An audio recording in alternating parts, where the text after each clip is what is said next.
प्रिय भक्तों, आज वैशाख मास की कृष्ण पक्ष की चतुर्थी तिथि है, जिसे अत्यंत पुण्यदायिनी, फलदायिनी और संकटनाशिनी वैशाख संकष्टी चतुर्थी के नाम से जाना जाता है। यह वही पवित्र तिथि है जब चंद्रमा की कला क्षीण होने लगती है और विघ्नहर्ता, प्रथम पूज्य, सिद्धिदाता, बुद्धिदाता श्री गणेश जी की आराधना का विधान है। संकष्टी चतुर्थी का अर्थ ही है संकटों का हरण करने वाली चतुर्थी, और वैशाख मास की यह चतुर्थी तो सभी संकष्टी चतुर्थियों में शिरोमणि मानी जाती है। प्रिय श्रोताओं, क्या आप जानते हैं कि इस दिन व्रत करने और श्री गणेश जी की कथा सुनने का क्या अद्भुत प्रभाव होता है? शास्त्रों में, विशेष रूप से व्रतराज और गणेश पुराण में स्पष्ट उल्लेख है कि जो मनुष्य वैशाख संकष्टी चतुर्थी को विधि विधान से व्रत रखता है, शुद्ध भाव से श्री गणेश जी की इस पावन कथा का श्रवण करता है, उसके जीवन के सभी संकट, चाहे वह आर्थिक हो, पारिवारिक हो, स्वास्थ्य संबंधी हो, मानसिक हो या आध्यात्मिक, सभी धीरे धीरे समाप्त होने लगते हैं।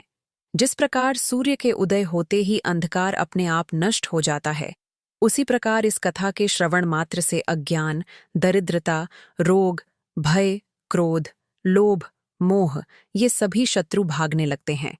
लेकिन प्रिय भक्तों, इस कथा को सुनने से पहले एक अत्यंत गंभीर और आवश्यक बात जान लेना बहुत जरूरी है। हमारे प्राचीन धर्म ग्रंथों व्रतराज, स्कंद पुराण और गणेश पुराण में स्पष्ट उल्लेख आता है कि संकष्टी चतुर्थी की कथा को यदि बीच में छोड़ दिया जाए, यदि आलस्य, उदासीनता, अविश्वास या किसी भी कारण से कथा का श्रवण अधूरा छोड़ दिया जाए, तो वह कथा अधूरा फल देने वाली होती है। अर्थात उस व्यक्ति के जीवन के संकट भी अधूरे ही समाप्त होते हैं। कहा गया है कि जो कथा को बीच में छोड़ देता है, उसे जीवन में उतनी ही पीड़ा मिलती है जितनी कि एक प्यासे को रेगिस्तान में मृगतृष्णा से मिलती है। वह तो हाथ बढ़ाकर कुछ नहीं पाता, बस भटकता रहता है। इसलिए आपसे विनम्र निवेदन है कि आज वैशाख संकष्टी चतुर्थी के इस पावन अवसर पर श्री गणेश जी की इस पावन गाथा को अंत तक अवश्य सुनें।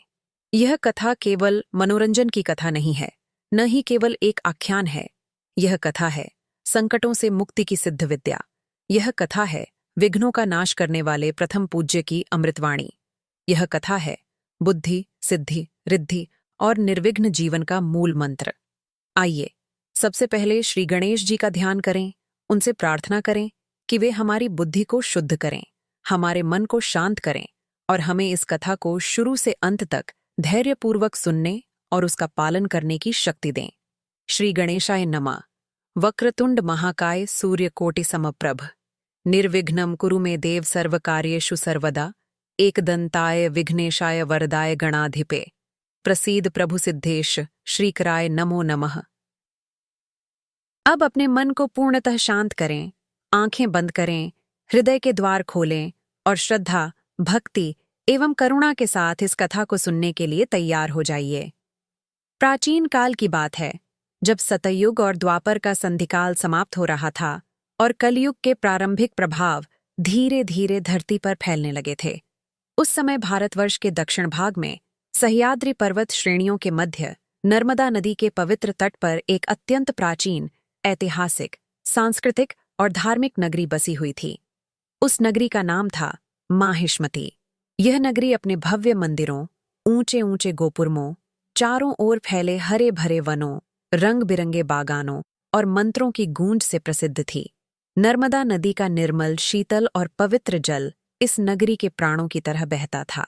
कहा जाता है कि इसी नदी के तट पर भगवान शिव ने तपस्या की थी और इसी तट पर देवी नर्मदा ने स्वयं जल रूप में अवतार लिया था। माहिष्मती नगरी की सड़कें सोने के सिक्कों की तरह चमकती थीं। हर घर के आंगन में तुलसी का पौधा लहलहाता था। हर सुबह मंदिरों के घंटों की ध्वनि से वातावरण गूंज उठता था।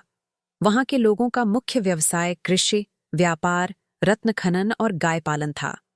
कोई भूखा नहीं रहता था, कोई वस्त्रहीन नहीं था, क्योंकि राजा भी धर्मपरायण था और प्रजा भी। यहाँ के राजा का नाम था सोमवर्मन, जो चंद्रवंशी क्षत्रियों के गौरवशाली राजा थे।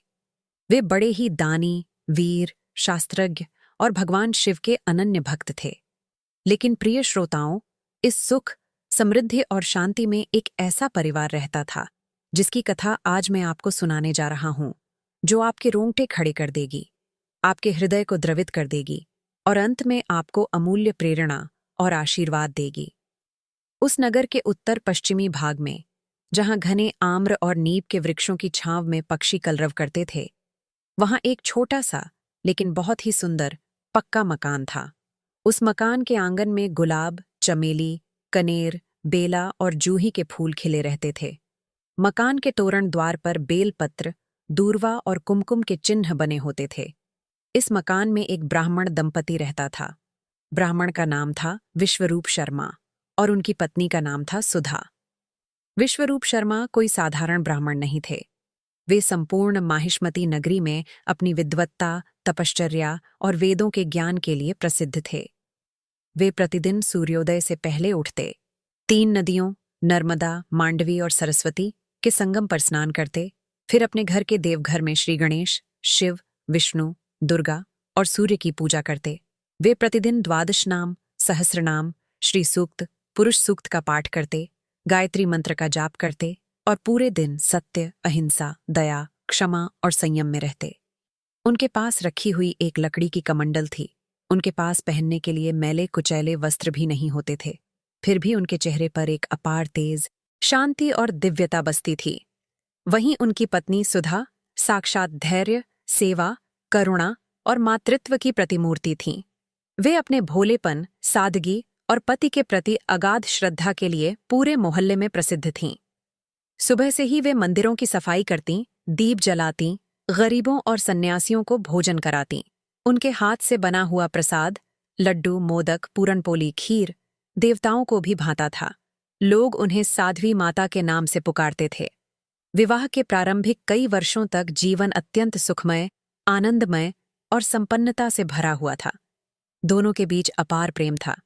विश्वरूप शर्मा को अपनी पत्नी सुधा से अगाध विश्वास था और सुधा अपने पति के पांव की धूल को अपना सौभाग्य मानती थी। भगवान श्री गणेश की कृपा से उनके आंगन में एक के बाद एक 3 पुत्रों और 1 पुत्री का जन्म हुआ। बड़े पुत्र का नाम रखा गया धर्मदत्त, जिसका अर्थ है धर्म द्वारा दत्त। दूसरे का ज्ञानदत्त, ज्ञान द्वारा दत्त।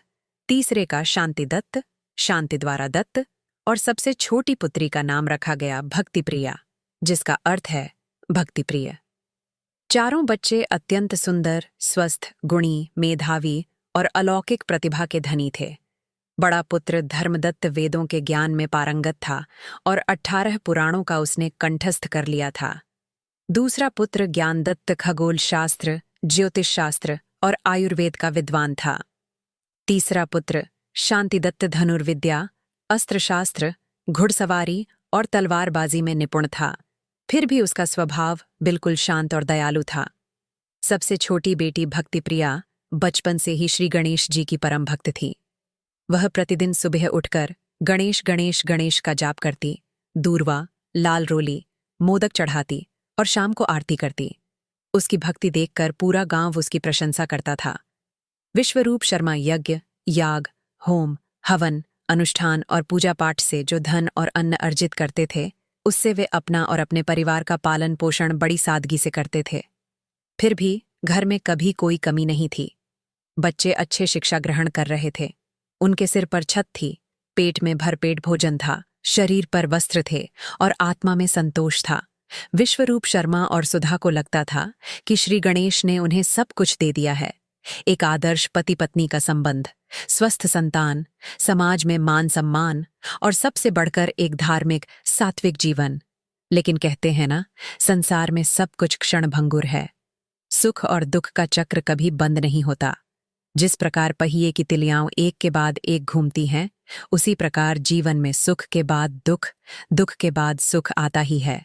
विश्वरूप शर्मा के इस हंसते खेलते, गाते नाचते परिवार पर एक ऐसा संकट टूटने वाला था जिसकी कल्पना भी उन्होंने कभी नहीं की थी। ये संकट उनके पिछले जन्मों के पापों का फल था, या देवताओं की कोई परीक्षा थी, या काल चक्र का एक हिस्सा था जो धीरे धीरे उनकी सुख की नींव को हिलाने लगा। एक दिन की बात है, विश्वरूप शर्मा प्रातः स्नान करके वेद पाठ कर रहे थे। तभी अचानक उन्हें पूरे शरीर में असहनीय दाह, थकान और कंपन महसूस होने लगा। उन्होंने सोचा कि शायद कल कुछ अधिक खा लिया या बासी भोजन कर लिया। लेकिन समय बीतता गया, दिन ढल गया, सप्ताह बीत गया, महीना बीत गया और विश्वरूप शर्मा का शरीर दिन प्रतिदिन कमजोर होने लगा। उन्होंने घर के पास ही बैठे वैद्य को बुलाया, उनसे औषधियां ली, पर कोई लाभ नहीं हुआ। फिर उन्होंने नगर के प्रसिद्ध चिकित्सकों को बुलाया। उन चिकित्सकों ने कहा, यह कोई साधारण रोग नहीं है, यह वात, पित्त और कफ तीनों के असंतुलन से उत्पन्न अत्यंत दुर्लभ रोग है। इसे त्रिदोष संताप कहते हैं। इसमें रोगी दिन प्रतिदिन मरने लगता है। इसका कोई स्थायी इलाज नहीं है। हाँ, यदि श्री गणेश की कृपा हो और नर्मदा के पवित्र जल से 108 दिनों का विशेष अभिषेक कराया जाए तो संभव है कि रोग मुक्ति हो जाए। सुधा ने यह सुनते ही अपनी सारी संपत्ति लगा दी। जो थोड़ा बहुत सोना, चांदी, कांसे के बर्तन, रेशमी वस्त्र थे, सब बेच डाले। उसने दूर दराज से दुर्लभ औषधियां मंगवाईं। नर्मदा नदी से रोज 108 घड़े जल मंगवाकर अपने पति का अभिषेक करवाया। वह अपने पति की सेवा में रात दिन एक कर दिया। रात को वह पति के सिरहाने बैठी रहती, दिन में वह पूजा करती और डॉक्टरों के पीछे दौड़ती। फिर भी विश्वरूप शर्मा की तबीयत में कोई सुधार नहीं हुआ। उनका शरीर कांटे की तरह सूखने लगा। उनकी आंखें धंस गईं, उनके गाल पिचक गए, उनकी त्वचा पीली और रूखी हो गई। वे बोलना भी भूलने लगे। केवल कभी कभी वे धीरे से फुसफुसाते, गणेश, गणेश, मुझे बचाओ, मेरे बच्चे अनाथ न होने पाएं। और फिर बेहोश हो जाते। सुधा के आंसू सूख चुके थे। वह रात दिन रोती, पर अब उसकी आंखों में आंसू भी नहीं थे। एक दिन उनके बड़े पुत्र धर्मदत्त ने कहा, माता, हमने सब कुछ बेच दिया। जो थोड़ा बचा था वह भी औषधियों में खर्च हो गया। अब तो घर में अनाज का एक दाना तक नहीं बचा है। पिता की बीमारी और बढ़ गई है, हम क्या करेंगे? दूसरा पुत्र ज्ञानदत्त बोला, माता, हमें कुछ करना पड़ेगा। मैंने सुना है कि दूर द्वारका नगरी में एक अद्भुत वैद्य आए हैं। वे असंभव बीमारियों का भी इलाज कर देते हैं, लेकिन उनके पास जाने के लिए हमारे पास साधन नहीं है। हम सब पैदल ही चले जाएंगे। तीसरा पुत्र शांतिदत्त ने कहा, माता, मुझे धनुर्विद्या आती है। मैं राजा के दरबार में जाकर सिपाही बन सकता हूँ। कम से कम कुछ वेतन तो मिलेगा, जिससे पिताजी का इलाज हो सकेगा और घर चल सकेगा। सबसे छोटी बेटी भक्तिप्रिया कुछ नहीं बोली। वह केवल गणेश जी की मूर्ति के सामने बैठ गई। उसने अपने हाथ जोड़ लिए और बहुत देर तक प्रार्थना करती रही। प्रभु गणेश, आपने मेरा सब कुछ दिया था, आप ही मेरे सब कुछ हो। आपने पिता को यह रोग क्यों दिया? क्या मैंने कोई अपराध किया है? प्रभु, कृपया उन्हें स्वस्थ करो। मैं अपनी जान भी दे सकती हूँ, बस मेरे पिता को बचाओ।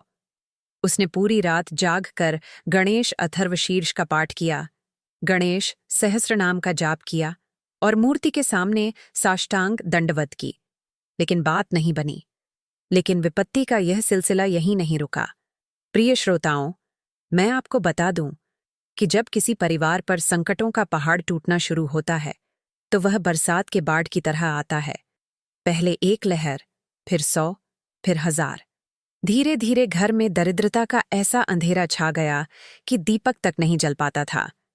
विश्वरूप शर्मा की बीमारी के कारण उनकी वेद पाठ की कमाई बंद हो गई थी।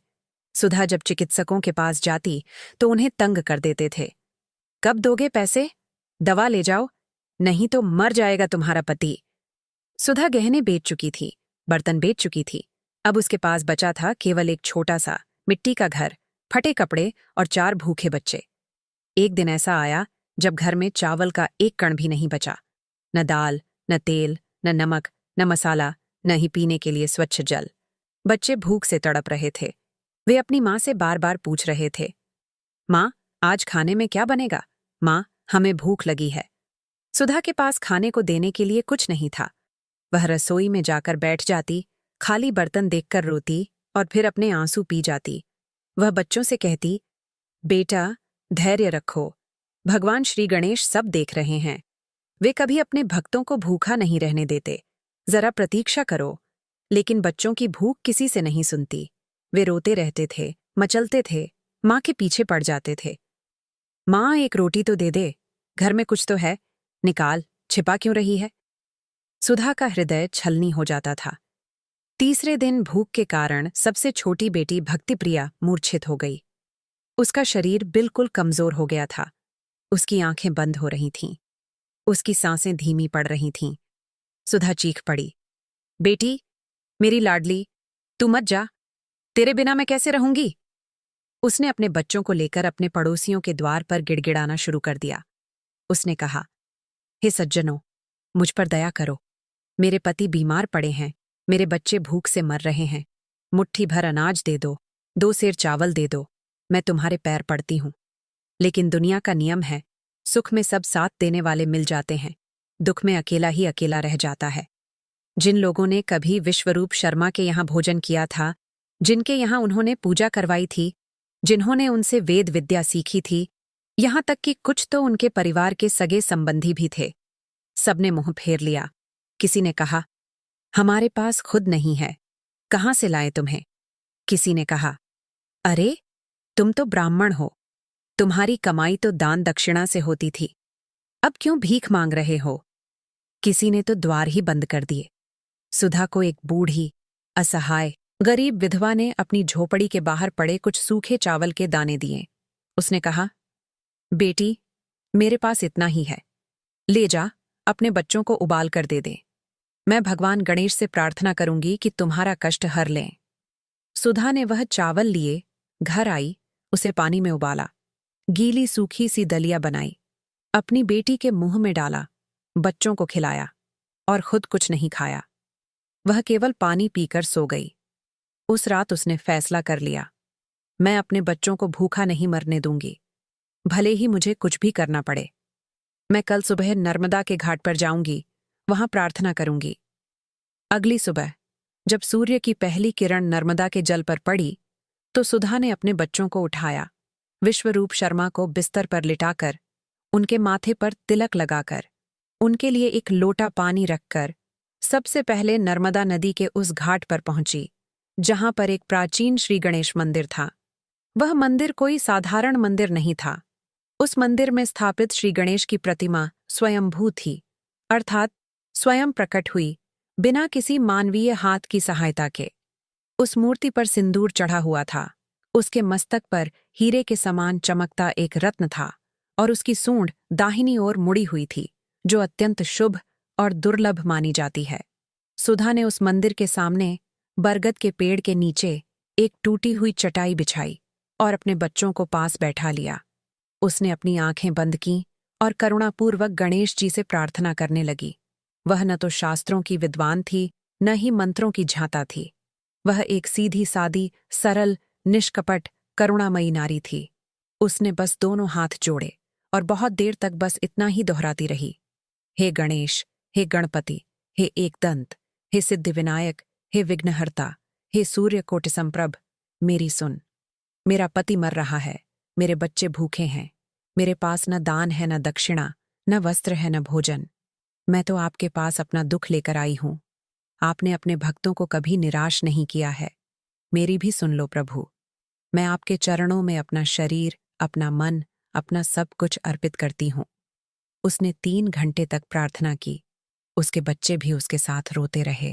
अंत में उसने बच्चों से कहा, अब यहां बैठो, मैं नर्मदा में डुबकी लगाकर आती हूं। वह नदी के पानी में उतरी। ठंडा पानी था, मगर उसे उस पानी में एक अपार शीतलता और शक्ति का अनुभव हुआ। उसने चारों ओर पानी उछाला, फिर अपने सिर को पानी में डुबोया। जैसे ही वह पानी से बाहर निकली, उसने देखा एक अत्यंत वृद्ध, दुर्बल, दाढ़ी मूछ वाला सन्यासी उसके सामने खड़ा था। उस सन्यासी के शरीर पर भस्म लगी हुई थी, उसके गले में रुद्राक्ष की माला थी, उसके हाथ में एक कमंडल था और उसके हाथ में एक छोटा सा, साफ, मिट्टी का घड़ा था, जिसमें कुछ लाल रंग का लेप था। सन्यासी ने गंभीर स्वर में कहा, माता, तुम्हारा रोना मैंने सुना। तुम बड़े दुख में हो। बता, क्या चाहिए तुझे? सुधा ने साष्टांग दंडवत करते हुए कहा, महाराज, महात्मा, आप कौन हो? तपस्वी लगते हो। मेरे पति को असाध्य रोग हो गया है। मेरे बच्चे भूख से मर रहे हैं। हमारे पास रहने को कोई छत नहीं, खाने को अनाज नहीं, ओढ़ने को वस्त्र नहीं। मैं निराश हो चुकी हूं। मेरे सिवा इन बच्चों का कोई नहीं है। अगर मुझे कुछ हो गया तो ये सब अनाथ हो जाएंगे। अब आप ही बताइए, मैं क्या करूं? मुझे कोई रास्ता दिखाइए। सन्यासी ने कहा, सुधा, तुम्हारा नाम ही सुधा है, अमृत। तुम अमृत के समान हो। तुम्हारे हृदय में जो करुणा है वही तुम्हारी पूजा है। सुन, आज से ठीक 7 दिन बाद वैशाख मास की कृष्ण चतुर्थी है। उस दिन संकष्टी चतुर्थी का व्रत रखा जाता है। यह व्रत अत्यंत दुर्लभ, अत्यंत फलदायी, अत्यंत संकटनाशक है। इस व्रत में दिन भर उपवास रखा जाता है, श्री गणेश जी की पूजा की जाती है और रात को चंद्रमा उदय होने पर विधिवत पूजा समाप्त करके भोजन ग्रहण किया जाता है। यह व्रत 3 प्रकार से किया जा सकता है: जल का ही उपवास, एक समय का उपवास या फलाहार उपवास। परंतु माता, तुम्हारे पति की असाध्य बीमारी केवल व्रत से नहीं ठीक होगी। तुम्हें यह व्रत पूरी श्रद्धा से, नियमपूर्वक 7 वैशाख संकष्टी चतुर्थियों तक करना होगा। अर्थात लगातार 7 महीने, हर वैशाख मास, यानी 7 वर्ष लगेंगे, क्योंकि वैशाख मास साल में एक बार आता है। परंतु एक जरूरी नियम है, तुम्हें यह व्रत करते समय किसी से कोई द्वेष नहीं रखना है, चाहे उसने तुम्हें कितना भी दुख पहुंचाया हो। तुम्हें अपनी जीभ और मन को काबू में रखना है। तुम्हें किसी के प्रति क्रोध नहीं आना चाहिए। साथ ही तुम्हें अपने आहार में मांस, मदिरा, प्याज, लहसुन, तामसिक भोजन का पूर्ण त्याग करना होगा। सुधा ने कहा, महाराज, यह तो बहुत कठोर नियम है, लेकिन मैं अपने पति और बच्चों के लिए कुछ भी कर सकती हूं। बस मुझे विधि बताइए। सन्यासी बोले, विधि यह है, उस दिन ब्रह्म मुहूर्त में उठकर स्नान करो, शुद्ध वस्त्र पहनो, घर के मंदिर को गंगा जल से शुद्ध करो, श्री गणेश जी की प्रतिमा स्थापित करो। यदि प्रतिमा न हो तो एक साफ स्थान पर दूर्वा, अक्षत और लाल चंदन से एक स्वस्तिक बनाओ। फिर श्री गणेश जी का ध्यान करो, गणेशम शरणम गच्छामि का जाप करो। फिर उन्हें दूर्वा, मोदक, लड्डू, सिंदूर, फूल, नैवेद्य अर्पित करो। रात में चंद्रोदय के समय चांद को अर्घ्य दो और फिर आरती करो। इसके बाद ही भोजन ग्रहण करो। यह व्रत 7 बार जारी रखना। इसके साथ ही हर दिन भगवान गणेश के मूल मंत्र एयुएम गण गणपतये नमः की 108 माला जप करनी होगी। सुधा ने प्रणाम किया, महाराज, पर मेरे पास सामग्री नहीं है, कहाँ से लाऊं दूर्वा, मोदक, लड्डू और फूल? सन्यासी ने कहा, देख माता, भक्ति में सामग्री की आवश्यकता नहीं होती। कहाँ गया है, पत्रम पुष्पम फलम तोयम यो में भक्त्या प्रयच्छति तदहम भक्त्युपहृतम अश्नामि प्रयतात्मनः। अर्थात भगवान को एक पत्ता, एक फूल, एक फल या एक बूंद जल भी यदि शुद्ध भक्ति से अर्पित किया जाए तो वह उसे स्वीकार कर लेते हैं। दूर्वा तुम्हें हर जगह मिल जाएगी। फूल के लिए आसपास के वृक्ष हैं। मोदक के लिए नारियल और गुड़ से बना साधारण लड्डू भी चलेगा। और सबसे बड़ी बात, तुम जहां प्राणी मात्र की सेवा करोगी वही सच्चा मोदक है। इतना कहकर उस सन्यासी ने सुधा के हाथ में एक पवित्र गणेश यंत्र थमाया, जो लकड़ी की एक छोटी सी तख्ती पर उकेरा हुआ था। उस पर अष्टकोण, त्रियंत्र और बीच में एयुएम लिखा हुआ था। उसने कहा, इसे संभाल कर रख। 7 चतुर्थियों के दिन इस यंत्र के सामने दीपक जलाकर पूजा करना। इसकी महिमा अपरंपार है। जो इस यंत्र को पूजता है उसके जीवन के सारे विघ्न नष्ट हो जाते हैं। और हाँ, एक महत्वपूर्ण बात, इस व्रत की कथा जो मैं तुझे सुनाने जा रहा हूं उसे तू बिना किसी रुकावट के पूरी सुन। इसे बीच में मत छोड़ना। ऐसा करने से तेरे पति की बीमारी अधूरी रहेगी और तेरे दुख भी अधूरे ही मिटेंगे। फिर उस सन्यासी ने उसे संकष्टी चतुर्थी की मूल कथा सुनाई। प्रिय श्रोताओं, उसी कथा को मैं आज आपसे भी साझा कर रहा हूं। ध्यानपूर्वक सुने। प्राचीन काल में जब सत्ययुग था, कैलाश पर्वत पर भगवान शिव और माता पार्वती का निवास था। एक बार माता पार्वती ने भगवान शिव से प्रश्न किया, प्रभु, आपने मुझे बताया था कि आपके पुत्र श्री गणेश सभी विघ्नों के हर्ता हैं, सभी मनोरथों के दाता हैं और उनकी आराधना से मनुष्य सब कुछ प्राप्त कर सकता है। लेकिन मैं यह देखना चाहती हूं कि उनकी भक्ति में वास्तव में कितनी शक्ति है। क्या कोई एक ऐसा व्रत है जो सबसे श्रेष्ठ, सबसे फलदायी और सबसे सरल हो? भगवान शिव मुस्कुराए और बोले, देवी, संकष्टी चतुर्थी का व्रत सबसे फलदायी है। यह व्रत चंद्रकला के क्षय होने की तिथि को रखा जाता है। जो मनुष्य इस व्रत को पूरे विधि विधान से करता है उसके सभी कष्ट नष्ट हो जाते हैं, कोई भी विघ्न उसके जीवन में नहीं आता। अब मैं तुम्हें एक ऐसी प्राचीन कथा सुनाता हूं जो साक्षात इस व्रत के प्रभाव को दर्शाती है। कथा इस प्रकार है। प्राचीन समय में चंपावती नगरी नामक एक अत्यंत समृद्ध, वैभवशाली और सुंदर नगरी थी। वहां एक धनी वणिक व्यापारी रहता था जिसका नाम था धनपाल। धनपाल के पास अपार संपत्ति थी। 7 बड़े बड़े गोदाम थे जिनमें मोती, माणिक, पन्ना, हीरा, नीलम, गोमेद, पुखराज, विद्रुम, प्रवाल, प्रकार प्रकार के रत्न भरे हुए थे। उसके पास 300 सोने के सिक्कों से भरे कोष थे। उसके पास हजारों गाय, भैंस, बैल, घोड़े, हाथी थे। उसकी 252 नावें सागर में व्यापार करने जाती थीं। उसके घर में 88 नौकर चाकर, 20 रसोइये, 30 माली, 40 द्वारपाल थे। लेकिन धनपाल के घर में एक बहुत बड़ी कमी थी। उसकी कोई संतान नहीं थी।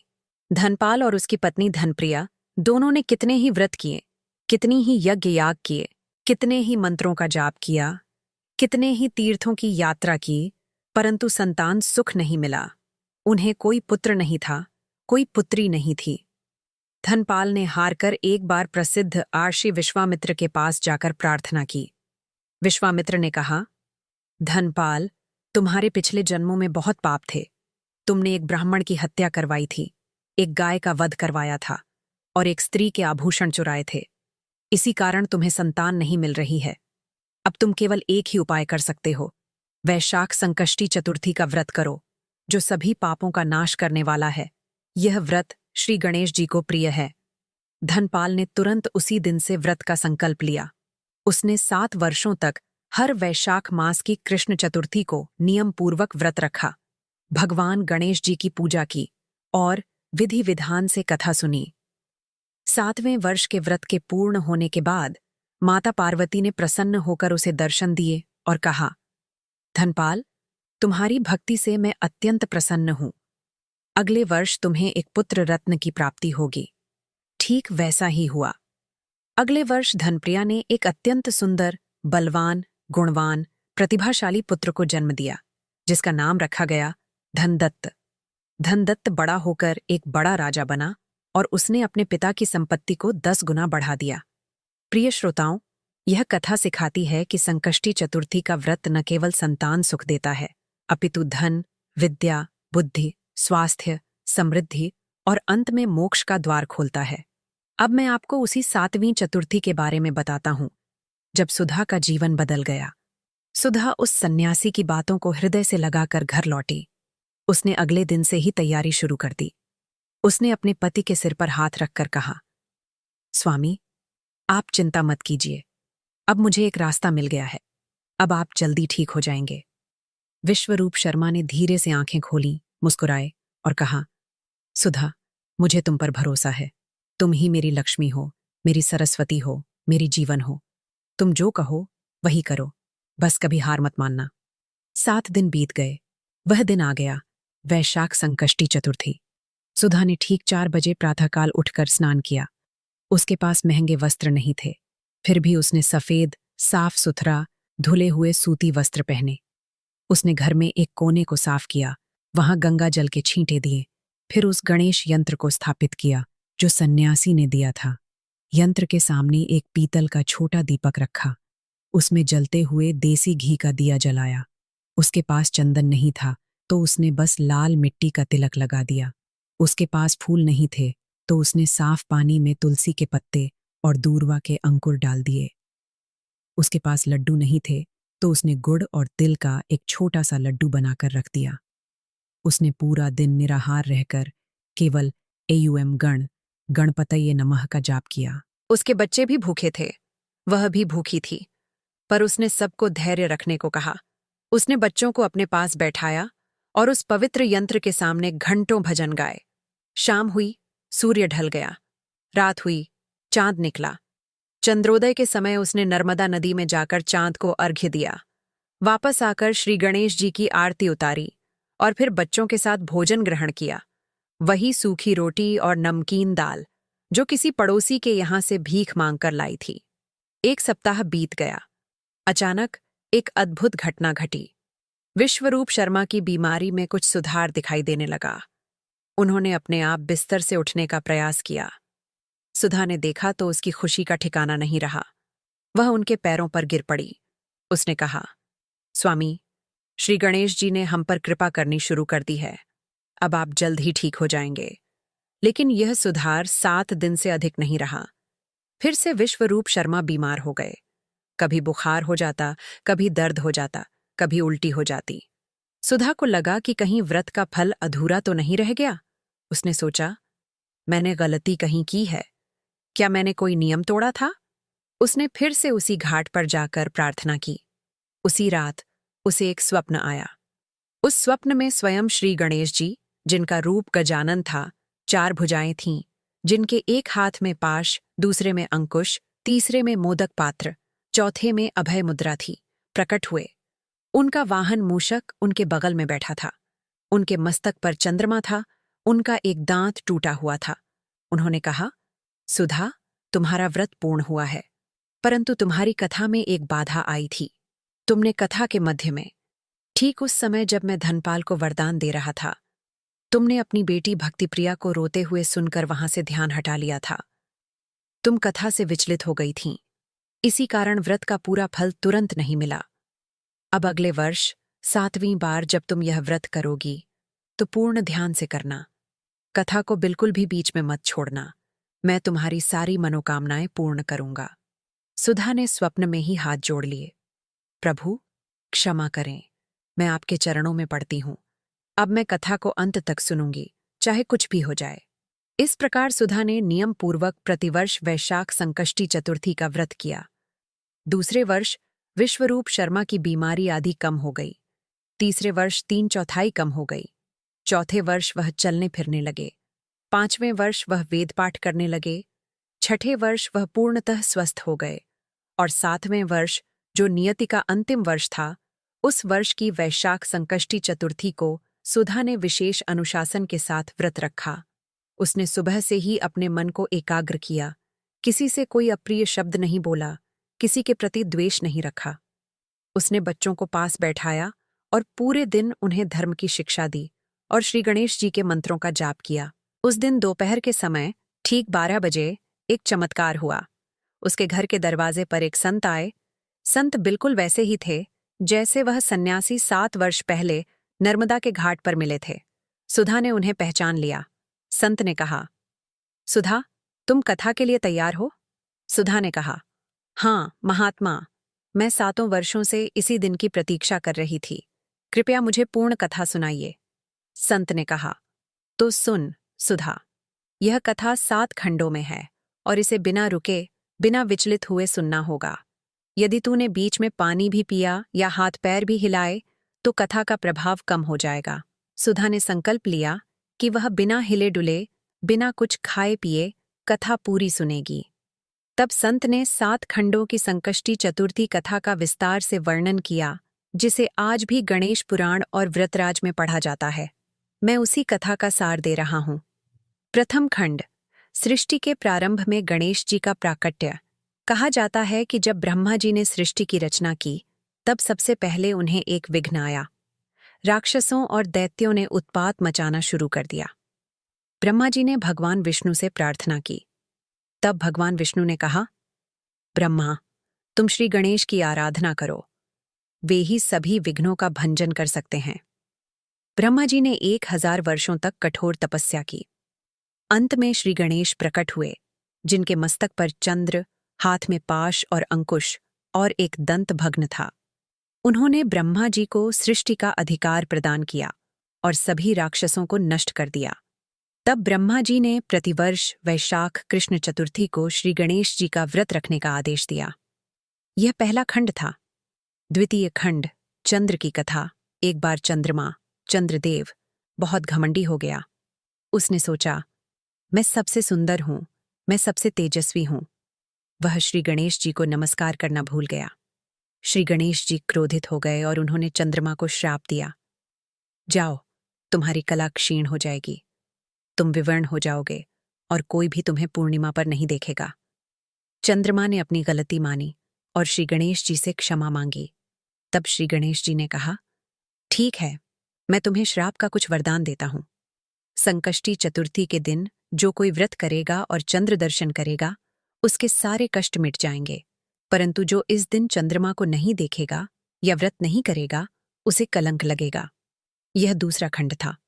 तृतीय खंड, राजा सोमक और रानी गुणवती। एक राजा था सोमक, जो बड़ा अहंकारी था।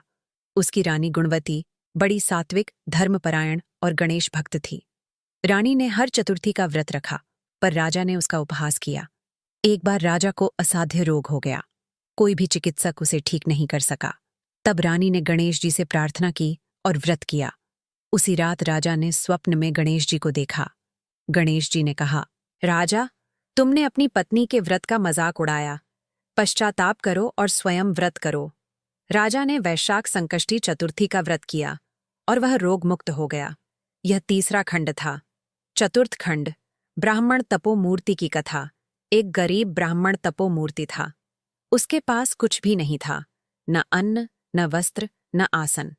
उसकी पत्नी ने उससे कहा, हम कैसे जीवन यापन करेंगे?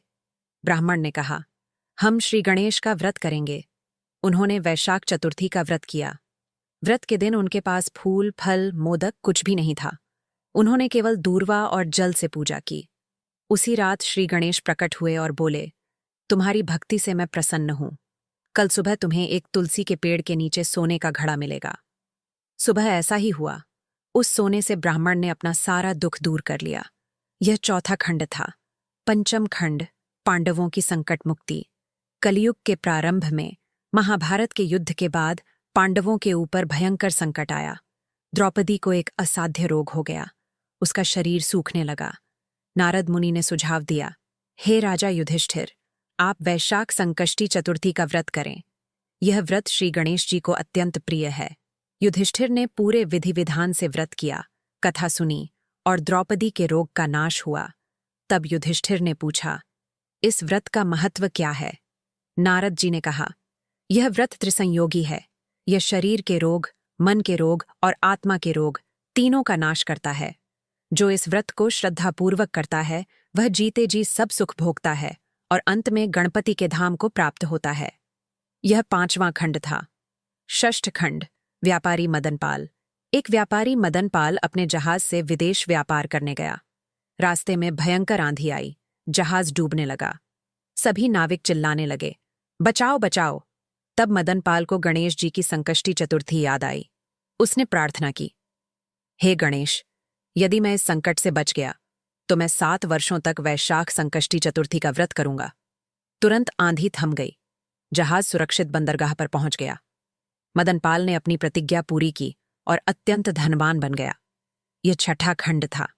सप्तम खंड, सुधा और विश्वरूप शर्मा की ही कथा। यह 7वां एवं अंतिम खंड था, जिसमें संत ने सुधा को उसके स्वयं के जीवन का बीता और आने वाला समय बता दिया। संत ने कहा, सुधा, तूने जो 7 व्रत किए हैं, उनका फल आज पूर्ण होगा। तेरे पति विश्वरूप शर्मा पूर्णतः स्वस्थ हो जाएंगे।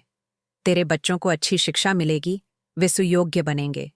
तू स्वयं दीर्घायु होगी और अंत में श्री गणेश जी के धाम में जाकर मोक्ष प्राप्त करेगी। जैसे ही संत ने अंतिम शब्द कहे, सुधा ने अपनी आंखें खोलीं तो देखा संत गायब हो चुके थे। स्थान पर केवल श्री गणेश जी का एक छोटा सा सिंदूरी चिन्ह बना था। ठीक उसी क्षण उसके आंगन में एक अजीब सी सुगंध आई और वहां स्वयं श्री गणेश जी प्रकट हुए। वह दिव्य रूप था, जिसे सुधा ने पहले कभी नहीं देखा था। उनके शरीर पर लाखों सूर्यों का प्रकाश था। वे सिर से पैर तक सिंदूरी वर्ण के थे, मूषक पर विराजमान थे और उनकी सूंड में एक विशाल मोदक था। श्री गणेश जी ने कहा, सुधा, तेरी भक्ति से मैं अत्यंत प्रसन्न हूं। तूने वह किया जो बहुत कम लोग कर पाते हैं। तूने 7 वर्षों तक बिना किसी प्रलोभन के, बिना किसी शिकायत के, बिना किसी संदेह के यह कठिन व्रत किया। जा, आज से तेरे पति रोग मुक्त हो गए। तेरी सारी दरिद्रता मिट गई। मैं तेरे घर में सुख, समृद्धि, शांति, बुद्धि, लक्ष्मी, धर्म, सत्य और संतोष का वास करूंगा। और याद रखना, जो कोई भी इस कथा को पूरे मन से सुनेगा और इस व्रत को करेगा, उसके जीवन के समस्त संकट उसी प्रकार मिट जाएंगे जिस प्रकार सूर्य के प्रकाश से अंधकार मिट जाता है। इतना कहकर श्री गणेश जी अंतर्ध्यान हो गए। सुधा ने हर्षाश्रु बहाए। उसने तुरंत अपने कमरे में जाकर देखा। विश्वरूप शर्मा पूर्ण स्वस्थ होकर बैठे हुए थे और सामने एक प्लेट में सोने के सिक्के रखे थे। यह कोई साधारण सोना नहीं था, यह गणेश जी की अमृतमयी कृपा थी। उसी दिन से सुधा का घर सुख समृद्धि से भर गया। उसके बच्चे बड़े हुए, उच्च शिक्षा प्राप्त की, विवाह करके सुखी हो गए। विश्वरूप शर्मा ने अपना शेष जीवन गणेश भक्ति और वेद प्रचार में बिताया। और वह सुधा आज भी उस नर्मदा के तट पर, उस प्राचीन गणेश मंदिर के पास अमर आस्था और श्रद्धा के प्रतीक के रूप में पूजी जाती है। कहा जाता है कि 7वीं चतुर्थी के दिन यदि कोई उस तट पर सच्चे मन से प्रार्थना करता है तो उसकी सभी मनोकामनाएं पूर्ण हो जाती हैं। प्रिय श्रोताओं, यह थी वैशाख संकष्टी चतुर्थी की अद्भुत, हृदय विदारक, फिर भी अत्यंत मंगलकारी, सफलता देने वाली और संकटनाशक कथा। यह कथा हमें सिखाती है कि चाहे हम कितने भी गरीब हों, चाहे हम पर कितने भी कष्ट आएं, चाहे दुनिया हमसे मुंह मोड़ ले, चाहे हमारे अपने ही हमारा साथ छोड़ दें, लेकिन यदि हमारे हृदय में सच्ची भक्ति और अटूट विश्वास है तो श्री गणेश जी हमारी कभी नहीं छोड़ते। वे हमेशा हमारे साथ खड़े होते हैं, हमारे संकट हरते हैं और हमें सफलता, बुद्धि, धन, यश, कीर्ति, विद्या, स्वास्थ्य सब कुछ प्रदान करते हैं। जैसे गणेश जी का वाहन मूषक है, एक छोटा सा चूहा जो विशाल गणेश जी को ले जा सकता है। इसका अर्थ है श्रद्धा के आगे सबसे बड़ा से बड़ा कार्य भी छोटा हो जाता है। जैसे गणेश जी का एक दंत है, यह हमें सिखाता है कि हमें अपने अहंकार को तोड़ देना चाहिए, एकाग्रचित्त होकर अपने लक्ष्य पर ध्यान देना चाहिए। जैसे गणेश जी के हाथ में पाश और अंकुश है, पाश हमें संयम और अनुशासन सिखाता है, अंकुश हमें इच्छाओं पर नियंत्रण रखना सिखाता है। जैसे गणेश जी के हाथ में मोदक है, यह मोदक हमें सिखाता है कि जीवन के हर कार्य में मिठास और संतोष होना चाहिए। जैसे गणेश जी का शरीर विशाल है, यह हमें सिखाता है कि हमारा हृदय कितना विशाल होना चाहिए, कितना उदार होना चाहिए। प्रिय भक्तों, आज वैशाख संकष्टी चतुर्थी का यह अत्यंत पावन, फलदायी, दुर्लभ और संकट मोचन पर्व है।